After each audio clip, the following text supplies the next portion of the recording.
বন্ধুরা, জানো আমি বেশি লং টাইম টেকেন রেসিপিগুলো ট্রাই করতে আগে খুবই ভয় পেতাম, কারণ স্টেপ ওয়াইজ কমপ্লিট করতে পারবো কিনা তার জন্য। যে এর মধ্যে যেমন ছিল বিরিয়ানি, বাট আজকের রেসিপিটা কিন্তু বিরিয়ানি একদমই নয়। আজকের ভিডিওটা মেনলি পনির লাভারদের জন্য। চলো তাহলে দেখে নেওয়া যাক। কড়াইয়ে প্রথমে বাটার গরম করে তাতে কুচো পেঁয়াজ, রসুন আর টমেটো দিয়ে ভালোভাবে ওদেরকে আগে আগা পাঁচতলায় গরমে ভাজবে।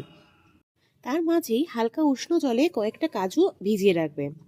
এবার যখন দেখবে পেঁয়াজ রসুনগুলো গরমে প্রায় কাঁদো কাঁদো অবস্থা, তখন ওদের সাথে স্বাদ মতো কাঁচা লঙ্কাকেও নামিয়ে দেবে কড়াইয়ে।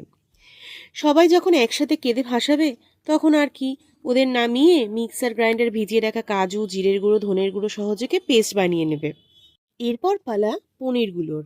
কি করবে বলো তো, কড়াইয়ে আবারও বাটার গরম করবে এবং তাতে এক এক করে পনিরগুলোকে দিয়ে দেবে। তারপর অল্প নুন আর লঙ্কার গুঁড়ো দিয়ে পনিরগুলোকে অল্প অল্প ভেজে বাটিতে তুলে রাখবে। দেখো সবকটা পনিরের টুকরোর গায়ে যেন মশলা ভালোভাবে লাগে। এরপর আর কি পনিরগুলোকে গ্রেভিতে স্নান করানোর পালা। তার জন্য কড়াইয়ে তেল গরম করে তাতে গোটা শুকনো লঙ্কা, তেজপাতা, দালচিনি আর কয়েকটা এলাচ দিয়ে নাড়িয়ে চাড়িয়ে নিয়ে তাতে পেঁয়াজ কুচি আর রসুন কুচি দিয়ে ভালোভাবে বাদামি রং হওয়া অবধি ভেজে নেবে। এরপর যখন দেখবে এদের থেকে তেল ছাড়ছে, তখন ওই পেস্টটা দিয়ে ভালোভাবে কষাবে। কিছুক্ষণ পরে যখন দেখবে জলটা শুকিয়ে আসছে, তাতে স্বাদ মতো নুন আর মিক্সির বাটি ধোয়া জল দিয়ে আবারও কষাবে। এরপর দেখবে যখন হাতটা কষাতে কষাতে ব্যথা করছে, তখন পনিরগুলোকে নামিয়ে দেবে গ্রেভিতে স্নানের জন্য।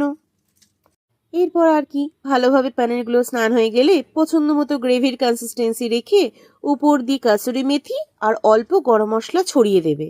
এরপর ভালোভাবে আবারও 2-3 মিনিটের জন্য নাড়িয়ে নেবে জিনিসটাকে।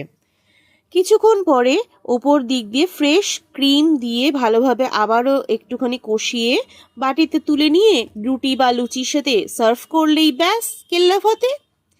নাও তৈরি তোমাদের পনির বাটার মশালা। আজকের রেসিপিটা তোমাদের কেমন লাগলো কমেন্টে কিন্তু আমাকে অবশ্যই জানিও। আর ভালো লাগলে একটা লাইক আর শেয়ার করে দিও বন্ধুদের সাথে। আর সাবস্ক্রাইব করতে ভুলো না কিন্তু। টাটা।